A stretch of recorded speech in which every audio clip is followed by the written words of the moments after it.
ولكل أمة جعلنا منسكا ليذكروا اسم الله على ما رزقهم من بهيمة الأنعام আল্লাহ পাক রব্বুল আলামিন বলেন, আমি প্রত্যেক জাতির জন্য কুরবানি করার নিয়ম দিয়েছি। আর কুরবানি করার নিয়ম এই জন্য দিয়েছি যে তারা এই কুরবানি করার সময় যে চতুষ্পদ জন্তুগুলা তারা জবে করবে, এই জবে করার সময় তারা আল্লাহর নামের তাকবীর দিবে, আল্লাহর জিকির করবে। সুবহানাল্লাহ। কেন দিয়েছি? তারা কুরবানি করবে, কুরবানি করার সময় আল্লাহর নামে তাকবীর দিবে, আল্লাহর নামের ঘোষণা দিবে।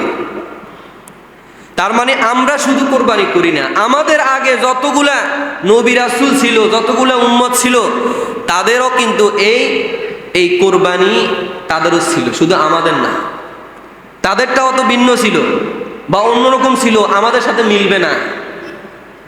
আমরা অনেকে জানি যে আদম আলাইহিস সালামের দুই সন্তান হাবিল এবং কাবিল আল্লাহর রাস্তায় কোরবানি করে দিছে।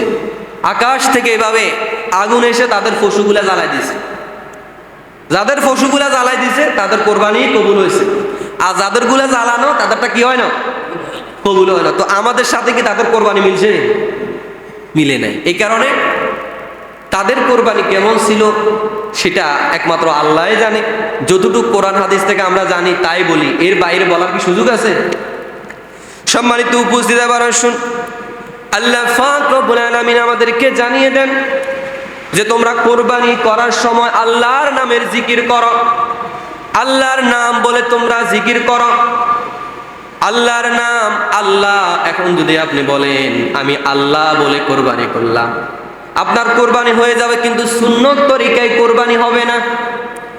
কারণ প্রত্যেকটা আয়াতের উপরে আল্লাহ পাক রব্বুল আলামিন যে নির্দেশ আমাদেরকে দিয়েছেন, আর সেই নির্দেশ কিভাবে পালন করতে হবে রাসূল সাল্লাল্লাহু আলাইহি সাল্লাম আমাদেরকে শিখিয়ে দিয়েছেন। কোনো কিছু মন করার সুযোগ নেই। এই আয়াত নাজিল হয়েছে, এই আয়াত অনুযায়ী আল্লাহ রাসূল কিভাবে কোরবানি করেছে, কিভাবে নিয়মতান্ত্রিক পশু জবাই করছে, এটা আল্লাহ রাসূল আমাদেরকে শিখিয়েছে। কোরআন হাদিসে সেই সর্বর্গ আলোচনা রয়েছে, সেই অনুযায়ী আমাদেরকে কোরবানি করতে হবে। এখন সব চাইতে বড় ইবাদত সুবহানাল্লাহ, এটাও তো একটা জিকির। আলহামদুলিল্লাহ, এটাও তো একটা জিকির। বিসমিল্লাহ বলা, এটাও তো একটা জিকির। তারপর আল্লাহর অনেকগুলো নাম আছে, ইয়া হাইয়ু ইয়া কাইয়ুম, এবং অনেকগুলো নাম আছে না। আল্লাহ ৯৯টা নাম আমরা জানি, কিন্তু অগণিত নাম আছে। ৯৯টা নাম আমাদের কাছে প্রসিদ্ধ। তো এই নামগুলা দিয়ে আপনি কোরবানি করলে আপনার কোরবানি হয়ে যাবে। কিন্তু রাসূল সাল্লাল্লাহু আলাইহি সাল্লাম কোন তরিকায় করেছেন, কোন সিস্টেমে করেছেন, সেটাই কিন্তু মুখ্য সময়, সেটা আমাদেরকে জানতে হবে। সবগুলা নামে নাম, কিন্তু আল্লাহ রাসূল কোনটা দিয়ে করছে সেটা জানার দরকার নেই। রাসূল সাল্লাল্লাহু আলাইহি সাল্লাম কোরবানির সময় বিসমিল্লাহ বলে, আল্লাহু আকবার বলে কোরবানি শুরু করে দিতেন। আর মাঝে মাঝে উনি ইন্নী ওয়াজ্জাহতু ওয়াজহিয়া লিল্লাযী ফাতারাস সামাওয়াতি ওয়াল আরদা হানিফাও ওয়া মা আনা মিনাল মুশরিকিন, এই আয়াতটা পড়তেন। এরপর বলতেন লা শারীকা লাহু ওয়া বিযালিকা উমিরতু ওয়া আনা আউয়ালুল মুসলিমিন, কুল ইন্না সলাতি ওয়া নুসুকি ওয়া মাহইয়ায়া ওয়া মামাতি লিল্লাহি রাব্বিল আলামিন। এই আয়াতগুলা পড়ে বিসমিল্লাহি আল্লাহু আকবার বলে কোরবানি করতেন। এটাই সুন্নত তরিকা। এর বাইরে অন্যান্য নাম নিয়ে আপনি যদি কোরবানি করেন, না জানার কারণে, না বুঝার কারণে আপনার কোরবানি হয়ে যাবে।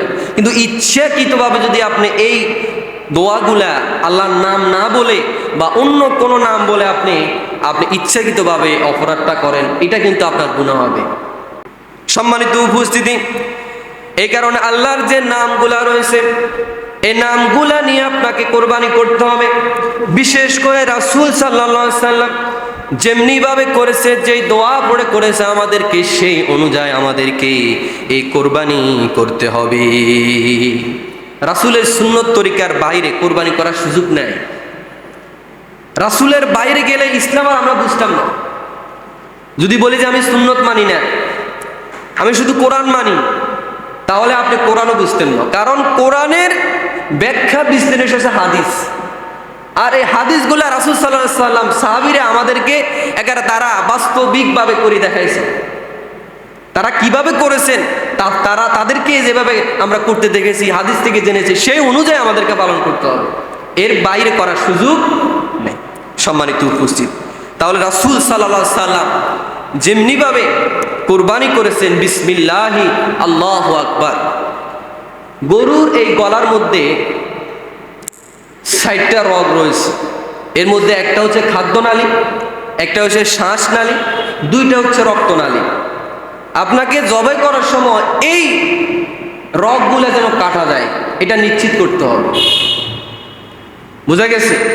দুই পাশে দুইটা রগ থাকে, মোটা মোটা খাদ্যনালী থাকে, তারপরে শ্বাসনালী থাকে, এগুলাকে কেটে শেষ করতে হবে। কোনোভাবে আপনার পশুকে আপনি স্ট্রোক করে বা আঘাত করে যদি মারা যায়, ও গরু আপনার জন্য খাওয়া হারাম হয়ে যাবে। এখানে যারা জবাই করার পর তারা যদি দেখেন যে গরুর এই গলার এই কণ্ঠলানির মধ্যে ওই ছুরি দিয়ে খোঁচাখুচি করে, তাদেরকে মানা করবেন, বাধা দিবেন যে আপনি যে খোঁচাখুচি করতেছেন, এই খোঁচাখুচি করার কারণে আচ্ছা একটা কথা তো চিন্তা করেন, আপনার একটা হাত কাটার পরে ওই কাটা হাতের মধ্যে যদি আপনি সামান্য সুই বা রড দিয়ে এভাবে ঠেলেন, আপনার কি ব্যথা লাগবে না? কাটলে যে ব্যথা লাগে, যদি কাটার পর ওই জায়গায় সুই ঢুকানো হয় আরো বেশি ব্যথা লাগে। তো একটা পশুকে আপনি জবাই করে দিয়েছেন, এরপরে তার গলার মধ্যে এভাবে ছুরি দিয়ে একটু মোড়ানো হয়, এগুলা করলে ওই পশু যদি তৎক্ষণাৎ স্ট্রোক করে বা ব্রেন স্ট্রোকে মারা যায়। কারণ যে রগগুলা আপনি কাটছেন, এই রগের সাথে মস্তিষ্ক সম্পর্ক। হঠাৎ করে অ্যাক্সিডেন্ট হয়ে গেল, কি হবে আপনার? ওই পশুটা তো খাওয়া আপনার জন্য হারাম হয়ে যাবে। কারণ একটা হচ্ছে জবাই করে হত্যা করা, আরেকটা হচ্ছে স্ট্রোক। একটা পশু যদি আপনি বাড়িতে আনছেন, জবাই করবেন কালকে, রাত্রে দেখতেছেন মরে পড়ে আছে, আপনি চিন্তা করলেন দরকার কি কোরবানি করে দিই, এটা হবে? খাইবেন তো আনছি। কারণ মরা গরু বা স্ট্রোক করে কোনো পানি মারা গেলে এটা খাওয়া যায় না, এটা হারাম। যে পশুটা মারা গেছে আল্লাহর নাম ছাড়া জবাই করা হয় নাই, স্ট্রোক করে মারা গেছে, হঠাৎ করে মারা গেছে, এগুলো তোমাদের জন্য খাওয়া হারাম, এটা খাইও না। সম্মানিত উপস্থিতি, এই কারণে জবাই করার সময় এগুলো চিন্তা করতে হবে। আর যাদেরকে আপনারা এই জবাই করার পর এই পশুর চামড়া এবং কি পশুর যে হাড় রয়েছে এগুলা থেকে গোশত আলাদা করে, তাদেরকে বলে দিবেন ওই পশুগুলা যখন মারা যায়, একেবারে নিস্তেজ হয়ে যায়, তারপরে যেন শরীরের হাতের এমনকি পায়ের যে চামড়াগুলা তখন ছেঁড়া হয়। কারণ অনেক সময় দেখা যায় অনেক কষায় রয়েছে, গরু এখনো মারা যায় নাই, তো এর আগে হাতের রগ কাটে, পায়ের রগগুলা কেটে ফেলে, এরকম করে না? এটা কিন্তু করা যাবে না। জিন্দা অবস্থায় আপনার একটা পশুকে এইভাবে অত্যাচার করবেন, এটা কিন্তু কবিরা গুনাহ হবে।